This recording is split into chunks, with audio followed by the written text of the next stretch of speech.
Good morning, everybody. I am trying something new out for economics, and depending on the feedback that I get from you all, I was thinking that I would make recordings of every unit for econ. I'm going to start with Unit 3 since we're already halfway through Unit 2, and I think starting from the beginning of where you all are at will be the best bet. And if you would like, I think what I'm going to do is go back and make recordings for Units 1 and 2.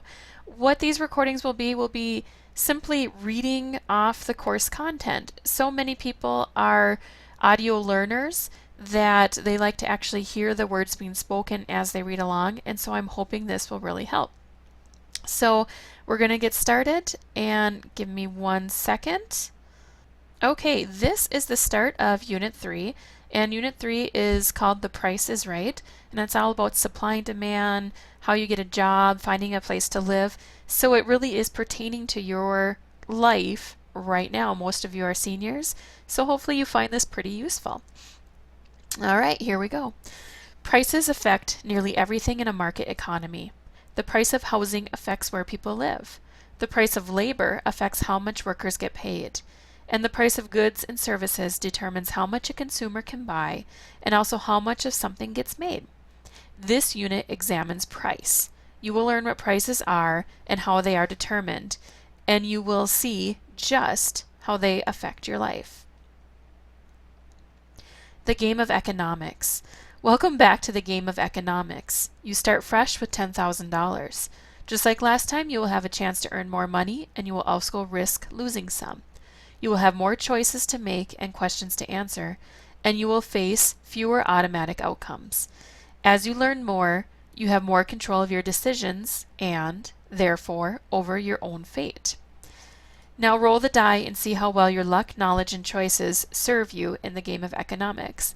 And you guys can just go ahead and play this as you're doing it right now. Just pause the video and take a chance to play this, and then move on to 3.01 Supply and Demand 1. This is 3.01 Supply and Demand 1. Imagine that you have just spent an hour playing your favorite sport. Now you feel thirsty. You have exactly $1, and that is enough to buy a soda. But what you really want is a big bottle of water that costs $1.50. You start to wonder, exactly who sets those prices? In a market economy, the answer is everybody. All the players in the economy, producers and consumers alike, play key roles in setting prices. The law of supply and demand helps make sense of prices and explains why they go up and down. You saw before that consumers and producers influence each other. One big way they do this is through their relationship to supply and demand. In this lesson, you will learn more about how producers decide on supply levels and prices. You will also look into how consumers decide what to buy and what price they are willing to pay for the goods and services they demand. By looking at both sides of the supply and demand equation, you will learn how prices are set in a free market economy. And just take a moment, you can review the goals for the lessons, and then organize the lesson's contents and plan your learning.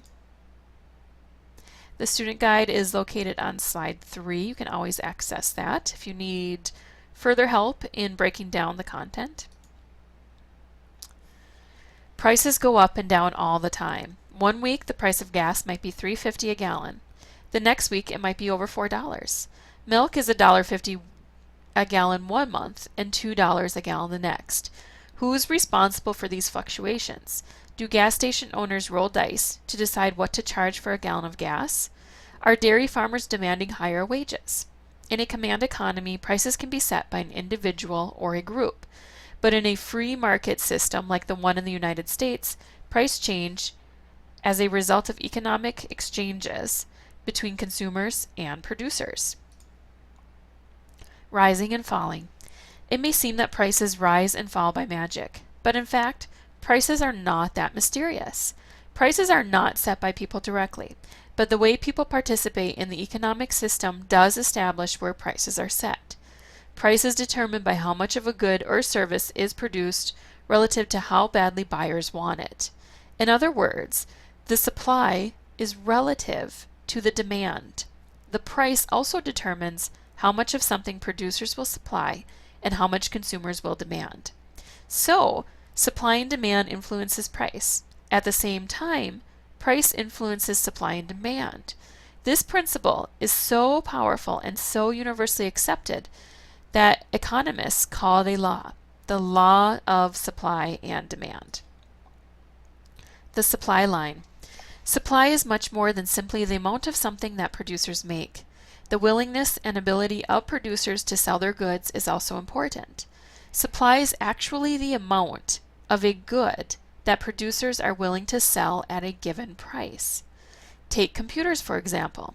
Sellers would never price a brand new laptop at $1 because they wouldn't make any money if they sold computers so cheaply. Therefore, the quantity of laptops supplied at $1 is zero. But as the price increases, the supply increases as well.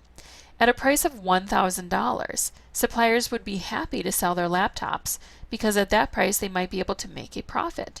So the supply at laptops at $1,000 is very large. Supply as a whole includes all the possible prices and the quantity that will be supplied at each of those prices. In fact, when economists talk about supply, they mean the quantity supplied at different prices. Supply and time.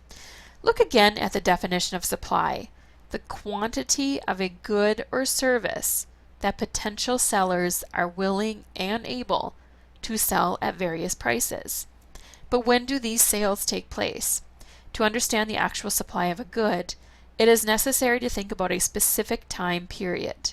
In fact, for the law of supply and demand to make sense at all, the supply side must be tied to time. Supply can be viewed over a day, a month, a year, or even 10 years, but it has to be calculated to some specific period, because at a given time, there will be different quantities supplied at different times. For instance, a poultry farmer might supply 1,000 chickens for $1 per chicken in June, while in July he supplies 2,000 chickens for $1 per chicken. To understand the quantity supplied for the entire 2-month period, average June and July together to get 1,500 chickens supplied at $1 per chicken. The law of supply. Now that you understand supply, examine a supply schedule, which shows the quantity supplied at each given price.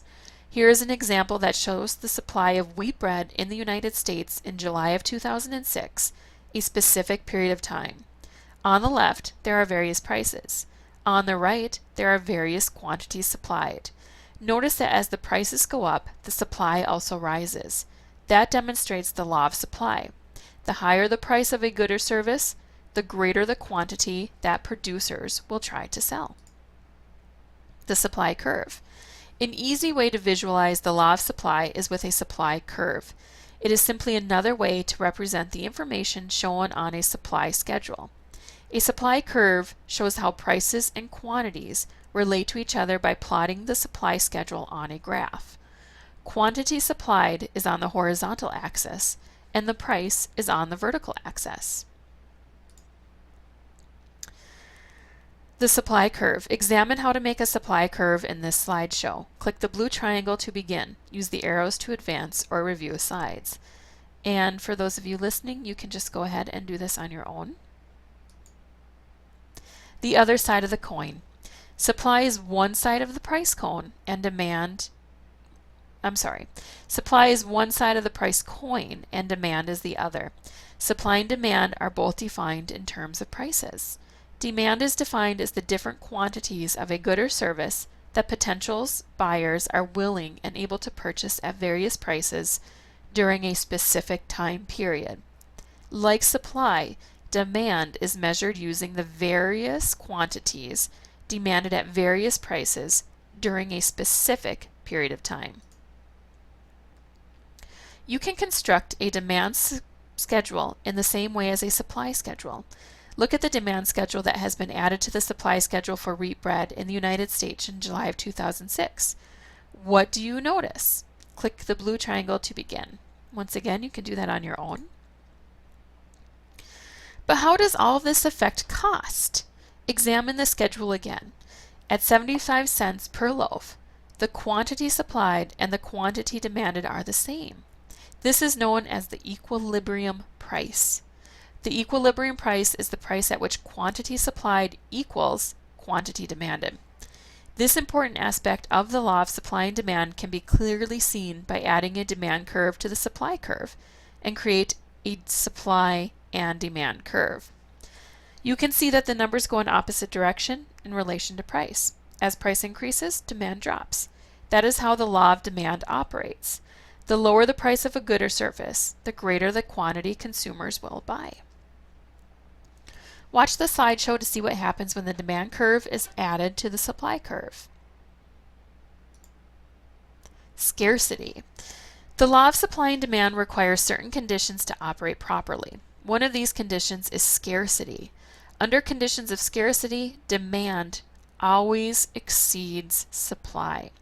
In economics, anything with a price is assumed to be scarce.